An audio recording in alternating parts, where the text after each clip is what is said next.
And by the way, just to show you what's going on, Maine, my first big snowfall. Look at that. You can hear the plow in the background. How I love Maine. Hi. I have some vegetables that either I cook them up today or throw them away in a couple days, maybe even tomorrow. And I have a pound of ground beef that I season with Lowry's and what else? Garlic powder. So what I'm going to make is a shepherd's pie and show you how I make my shepherd's pie. It is really good. So I save all my gravy. If it doesn't get eaten, I just throw it in the freezer, and sometimes you either gotta throw it away or use it. So this is Thanksgiving turkey gravy. I know, turkey and beef, right? But I make a really good gravy. So I'm actually, when that fries up and I drain the fat, I am going to throw the gravy in, add some water, and get a nice thick sauce. So gravy. All right, so gravy is a no-go. So there's half a cup. I'm holding this well. So I'm going to pour a little bit of Gravy Master. You always need Gravy Master. And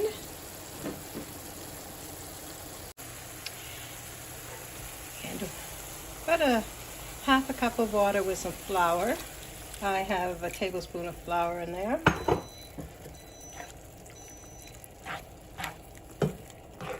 right. Stir that up, let it simmer. Now I have these potatoes that have been sitting in the refrigerator for over a month, but they're still good. So I'm going to cook them all up because shopping day is next week and I can get more potatoes then. Wash, then dice the potatoes in equal portions and put it on to boil.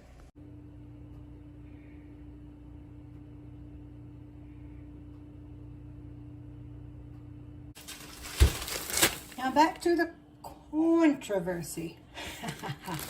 You can use cream, if you use cream corn, you use a can of cream corn and probably a cup of, some people put a whole can of regular corn, which is fine. Ever since I've been using the frozen whole corn, it just tastes so much better. I don't know, just, you got the gravy, you don't need to know. You got enough liquid in there. So I'm going to just sprinkle the corn on. That's probably about a couple cups. Enough to spread it. Yeah, I don't measure. Again, this recipe is what you have on hand. If you don't have something, do without it. Find a substitute. It's really easy. My way of cooking is affordable. Clean out your fridge kind of foods or your cupboards kind of food so that you don't waste anything. This is a great recipe. I enjoy it. He enjoys it, and we like it better with just regular corn, frozen corn. And I got these at a good price. So, not bad. Not bad at all.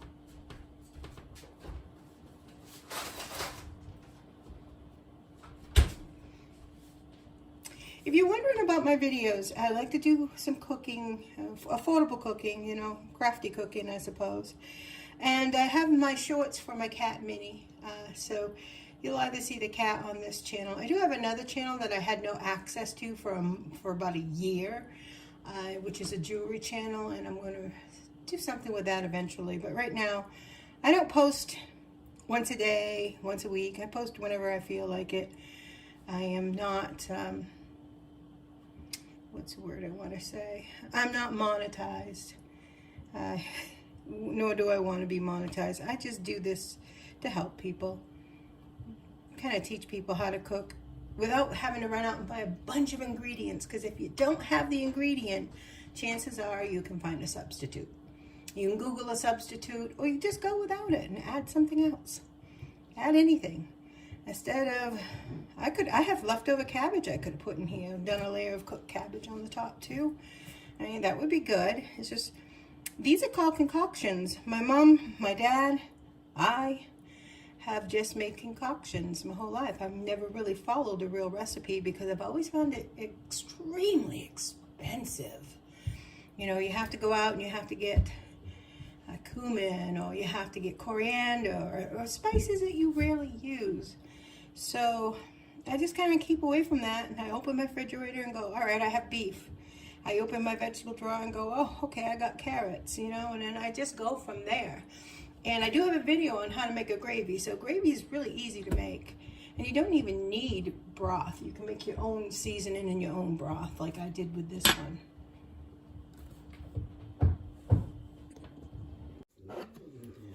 Since we're going light on salt, I'm just putting about a half a teaspoon of kosher. Potatoes are done when you can put a fork in them and they split.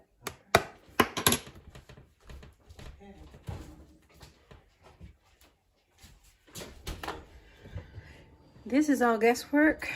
Oh, about 1/8 cup of creamer or milk.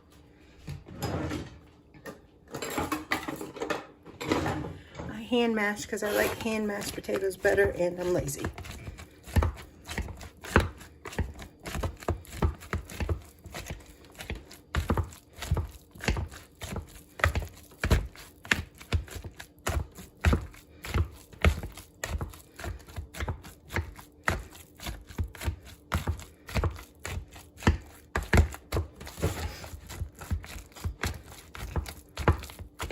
And the butter will go on top and not in the potatoes.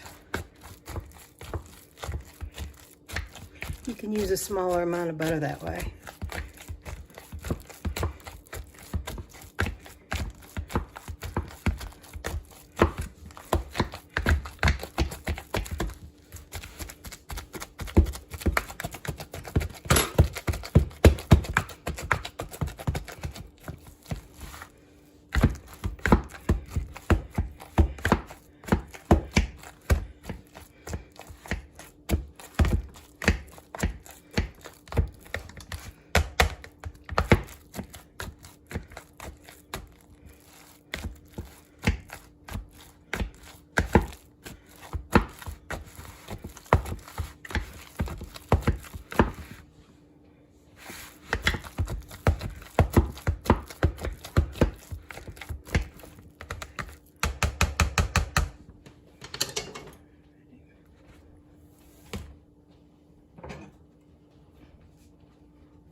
Putting heaping tablespoons on.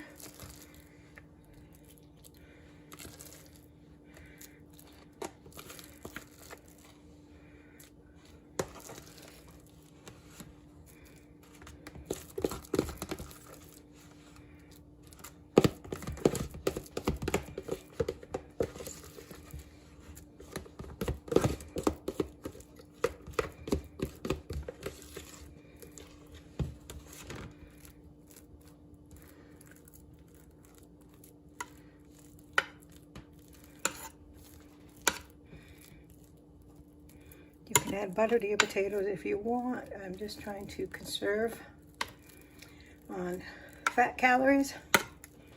Starchy enough as it is with the potatoes, pretty carby.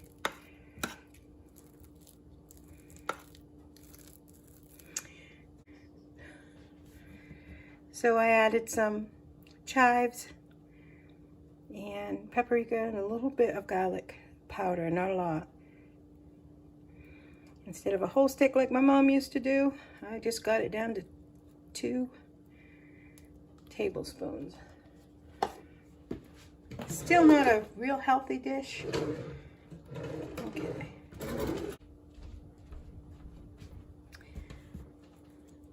Spread it on there. And that way the top will get a little crispy. Everybody likes crispy something, don't they? And the potatoes cook for exactly 15 minutes from beginning of boil. Now this is going to go in the oven, 350 for about 40 minutes, and it will be done.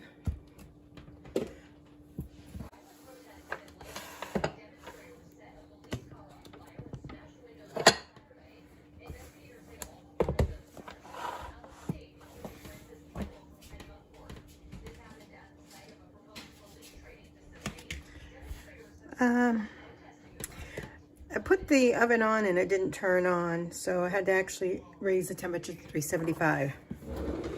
And you can cook it longer to make it crispy, but we're hungry. You can get a nice little crispy covering if you want. I had to leave it in another half an hour. Okay. Looking nice. Let's get a fork.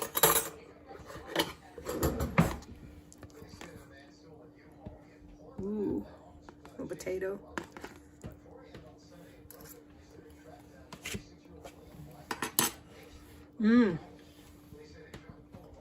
Needs a little salt, but we can't have salt. So basically this was just a refrigerator dump. I made a shepherd's pie out of it. Is it the real shepherd's pie recipe? No, but the real shepherd's pie recipe was lamb and had some mint jelly, which, So this is what I do. Each slice cost about $2 and 40-50 cents to make. Thank you for watching.